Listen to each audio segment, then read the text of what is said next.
नमस्कार, मैं हूं गिरिजेश वशिष्ठ। आप देख रहे हैं nokingnews.com का यूट्यूब संस्करण।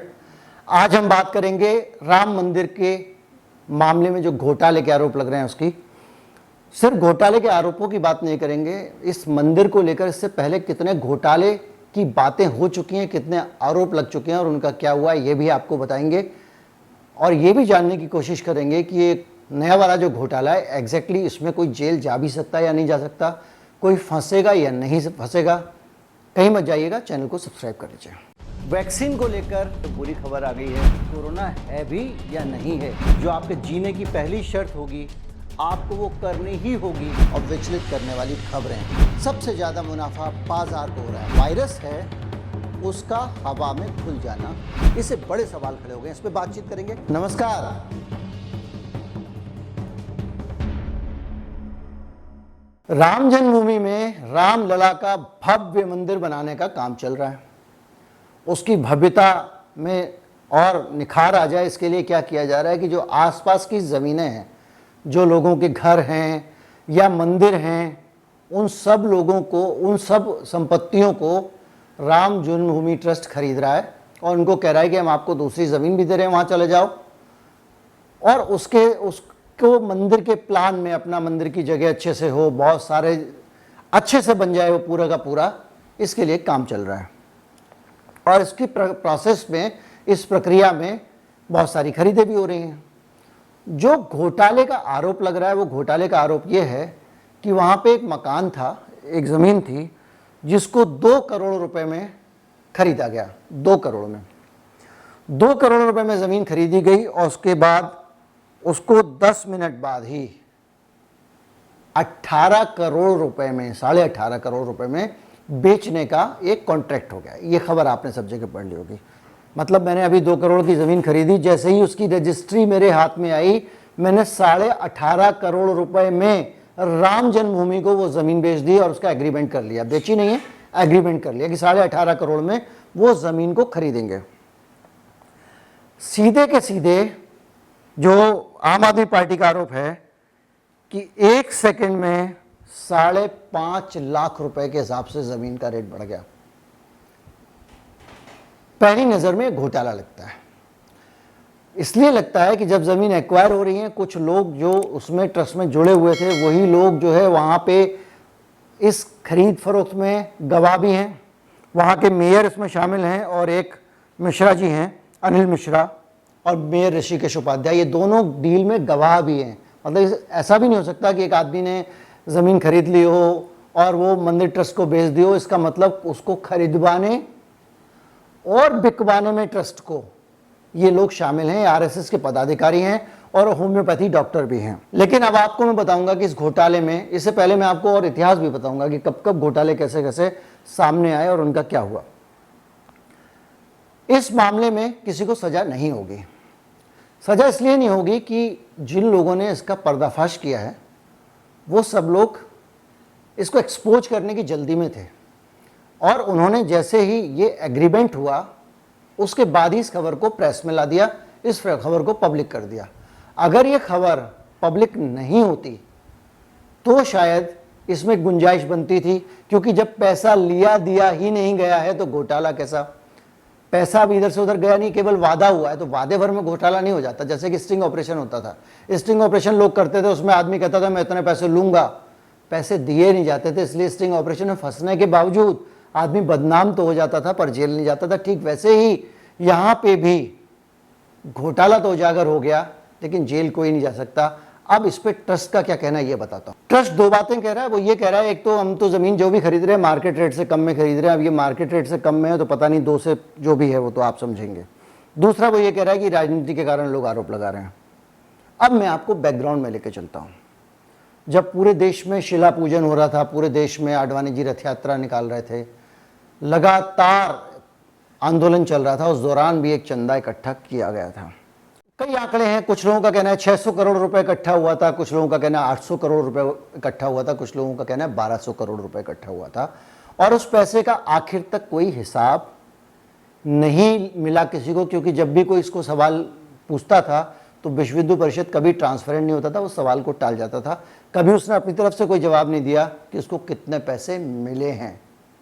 इस रकम को लेकर लगातार सवाल उठते रहे इतने सालों से, 90 से, और उस पर अभी तक यही है कि वो पैसे जो है कितने थे पता नहीं। लेकिन अभी जब ये राम जन्मभूमि ट्रस्ट बना तो ये हुआ कि भैया आपने जो बंदे चंदा इकट्ठा किया था वो जमा करिए। तो 2 करोड़ रुपए, बोले इतने ही रुपया बचा हुआ है, वो सारा पैसा ले लो और ये जो सिलाई विलाई पड़ी हैं ये सब भी हम आपको दे रहे हैं। चांदी की ईंटें वीटें जो दान में आई थी वो ट्रस्ट को दे दी। ट्रस्ट ने भी सहर्ष स्वीकार कर लिया, आपस में एक ही बात थी, और उसके बाद मामला वो हो गया। अब बड़ा सवाल ये है कि सिर्फ 2 करोड़ रुपए, ये राशि मुझे रियलिस्टिक नहीं लगती, मेरा अनुमान बहुत गलत हो सकता है, लेकिन 2 करोड़ रुपए कुल, इतना बड़ा आंदोलन, गली गली लोग जो है, उस वक्त तो पूरा देश दौड़ा पड़ा था उसके लिए। अब मैं आपको इसी से जुड़ी एक और घोटाले की कहानी बताता हूं। घोटाला के समझ सकते हैं, घोटाला इसको साबित नहीं कर सकते, क्योंकि हुआ यह था कि जब राम जन्मभूमि आंदोलन हुआ तो उसके बाद में बहुत सारे कारसेवक ऐसे थे जिनको जो लापता हो गए या जिनकी मौत हो गई। विश्व हिंदू परिषद ने दावा किया था मौत हो गई, इसलिए मैं इसको मौत हो गई मान के चल रहा हूं। विश्व हिंदू परिषद ने अखबारों में बाकायदा एक सूची प्रकाशित की जिसमें कहा गया कि 59 कारसेवक मारे गए हैं पुलिस की गोली से, जिनमें अयोध्या में बड़ी संख्या में 36 हैं जो फायरिंग में मारे गए हैं 2 दिनों में, 30 अक्टूबर और 2 नवंबर को। इसके अलावा बाकी जो हैं वो अलग अलग जगहों पे आंदोलन के दौरान मारे गए। इनकी सहायता के लिए चंदा मांगा गया और अखबारों में विज्ञापन प्रकाशित किए गए। बाद में कुछ लोगों ने कहा कि वो चंदे की नीयत नहीं थी, वो सिर्फ ये बताना चाहते थे इतने लोग मर गए। हमारा जो हिंदी मीडिया है वो किस तरह हर समय आतुर रहता है आगे बढ़ के इन सब गतिविधियों में। उसने उस वक्त जो 59 लोग विश्व हिंदू परिषद खुद कह रहा है उसको 100 लोगों की मौत, गोलियों से मारे गए वगैरह अखबारों में खूब छापा। उस वक्त भी बहुत सारी सांप्रदायिकता फैलाई गई थी, उस वक्त भी माहौल बड़ा गड़बड़ किया गया था। जब इस पूरे मामले में जब रिपोर्ट आ गई, 59 स्पेसिफिक डाटा दे दिया, तो ये डाटा 59 कहां से आए? डाटा जवाब में दिया गया प्रधानमंत्री चंद्रशेखर के। प्रधानमंत्री चंद्रशेखर ने संसद में कहा था कि सिर्फ 15 लोग मरे हैं और किसी के अंदर अगर जरा भी साहस है तो एक 16वें आदमी का नाम लाके दे दे प्रमाण के साथ में कि ये मरा है, मैं मान जाऊंगा। जवाब में विश्व हिंदू परिषद ने 59 लोगों की सूची जारी कर दी। अब पत्रकार जो होता है ना, उसके अंदर जानने का कीड़ा बहुत जबरदस्त होता है। द फ्रंटलाइन मैगजीन, जिसने उस वक्त हर चीज का बड़ा शानदार कवरेज किया था, द हिंदू ग्रुप की है, उन्होंने ये ठाना कि पता लगाएं कि एक्चुअल कितने मरे हैं। उन्होंने 59 लोगों की जो सूची थी वो हासिल की और उनके घरों पे जाना शुरू कर दिया और एक बाकायदा टेबल छापी 3 कॉलम की। मैं यहाँ पे भी वो टेबल दिखा रहा हूँ, चूंकि मुझे रीडेबल नहीं मिला है जो उसका फोटो मिला है, तो इसलिए मैं बहुत साफ पढ़ने में नहीं आ रहा, लेकिन टेबल की शक्ल आप पहचान लेंगे। तो उन्होंने क्या किया कि जाके जो कारसेवक के मरने की बात थी उनके घर पे जांच की, तो पता चला वो अपने घर पहुंच चुके, आराम से मौज मस्ती दही दूध खा रहे हैं।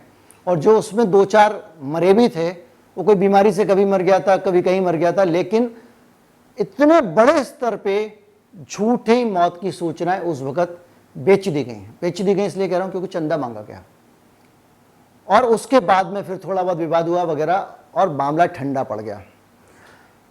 जो राम जन्मभूमि वाला मामला था कि वो जो चंदा हुआ था उसको लेके आप कहोगे कि जांच क्यों नहीं हुई, क्योंकि विश्व हिंदू परिषद भी कह रहा है कि 11 बार हम लगातार 11-12 साल से पूरा हिसाब दे रहे हैं। हमारे पास में ऐसा नहीं है कि हमने कोई हिसाब ना दिया हो, हम हर बार रिटर्न दाखिल करते हैं। एक खबर मैं आपको दिखा रहा हूं, ये है संडे ऑब्जर्वर की खबर। उस वक्त एक बेहतरीन साप्ताहिक अखबार होता था संडे ऑब्जर्वर। संडे ऑब्जर्वर की ये लीड खबर है जो ये बता रही है कि इनकम टैक्स डिपार्टमेंट ने पॉलिटिकल दबाव के आगे झुककर जो मंदिर वालों को, एक मंदिर ट्रस्ट को जो नोटिस जारी किया था वो वापस ले लिया, जो समन जारी किया था। किस लिए किया गया था? आय के हिसाब किताब के लिए। यह भी एक आरोप था। अब लेटेस्ट आरोप जो राम जन्मभूमि का अभी जो चंदा हुआ है इसको लेकर, आपने कहा कि हम लोगों से चंदा लेंगे, सरकार से चंदा नहीं लेंगे। बहुत अच्छा किया आपने गली गली घर घर जाके लोगों से चंदा लिया, लेकिन जो रसीद चंदे की आपने छपवाई थी उसमें सिक्योरिटी फीचर ही नहीं थे। नतीजा ये हुआ कि जिसके जी में आया उसने एक रसीद वैसी ही छापी और चंदा लेना शुरू कर दिया। करीब 5-7 लोग तो इस मामले में पकड़े गए। 5-7 पकड़े गए मतलब 50 ये काम कर रहे होंगे।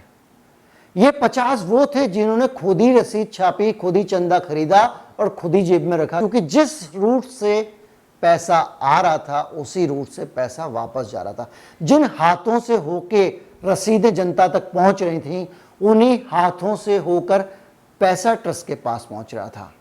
मसलन मेरे पास 10 कट्टे आए ट्रस्ट से, मैंने 50 रसीद कट्टे अपने पास से छपवा लिए, तो 60 रसीद कट्टे मैंने आगे कार्यकर्ताओं को दिए। कार्यकर्ताओं से मेरे पास 60 की रकम आई, मेरे 50 कट्टों की मैंने अपने पास रख ली, 10 पीछे रख ली। यह संभावना नहीं थी क्या? क्या सिक्योरिटी फीचर नहीं होने चाहिए थे जिससे उन रसीदों की असलियत का पता किया जा सके? क्या कुछ ऐसी व्यवस्था नहीं होनी चाहिए थी? मजेदार बात यह है कि इस मामले पे और भी बहुत कुछ हुआ। बहुत सारे रामालय ट्रस्ट और ये बहुत सारे ट्रस्ट इकट्ठे हो गए, उन्होंने सोने की ईंटें और ये सब कहा कि हम इकट्ठा करके मंदिर को देंगे। आखिर में उन्होंने कहा, राम जन्मभूमि क्षेत्र जो है उन्होंने आपत्ति की और गृह मंत्रालय ने कहा कि चंदा इकट्ठा करने का अधिकार केवल एक ही संस्था को, तब जाके ये एक हद तक रुका होगा।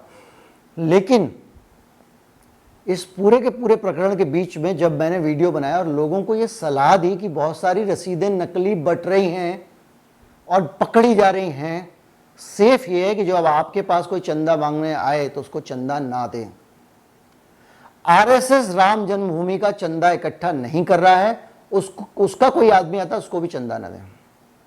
विश्व हिंदू परिषद राम जन्मभूमि का चंदा इकट्ठा नहीं कर रहा, अगर कोई उसकी रसीद लेके आता उसको भी चंदा ना दें। अगर आपको चंदा देना है तो सीधे ट्रस्ट के खाते में जमा करें, वरना रसीद पे भी सिक्योरिटी फीचर नहीं है, हो सकता है आपके चंदे में घोटाला हो जाए। ये एक अच्छी सलाह थी जो लोगों को दी गई थी, क्योंकि लोग बहुत ईमानदारी से भगवान के लिए पैसे देना चाहते थे, वो कहीं और ना चले जाएं। उसके बाद मुझे धमकियां देनी शुरू कर दी लोगों ने फ़ोन करके, आप अपने काम से काम रखिए। भाई, अब मैं अपने काम से काम तो रख रहा हूं, लेकिन आपको इससे तो खुश होना चाहिए अगर आप आरएसएस जुड़े हुए व्यक्ति हैं कि चंदा जो है वो गड़बड़ हाथों में ना चला जाए। मैं अलर्ट जारी कर रहा हूं, ये काम तो उनको करना चाहिए था जो मैं कर रहा हूं, लेकिन बहुत सारी तकलीफें उसको लेके हुई। बहरहाल ये विवाद जो चल रहा है लगातार चला रहा है, लेकिन ये ज़मीन वाला जो मामला है ये क्रिमिनल केस भले ही ना हो, लेकिन नैतिक रूप से ये बेहद बड़ा सवाल है। ये केवल एक ज़मीन का मामला है, सैकड़ों हज़ारों ज़मीनें वहाँ खरीदी गई हैं। मेरा मानना यह है कि योगी सरकार को इस पर जांच ऑर्डर करनी चाहिए और हर रसीद के जितने भी, हर खरीद के जितने भी रिकॉर्ड हैं उनकी जांच होनी चाहिए। और जो 2 बैनामे हैं वो तो रजिस्ट्रार ऑफिस में ही होंगे, उनके बीच के अंतर की जांच होनी चाहिए। अगर ऐसे कुछ लेन देन मिलते हैं जिनमें ज़मीनों के दाम ऐसे 5-5 सेकेंड के हिसाब से बढ़े हैं, तो तुरंत कार्रवाई करनी चाहिए। ये वीडियो लोगों तक फॉरवर्ड करें ताकि ज़्यादा लोगों में जागरूकता आए। नमस्कार, जय हिंद।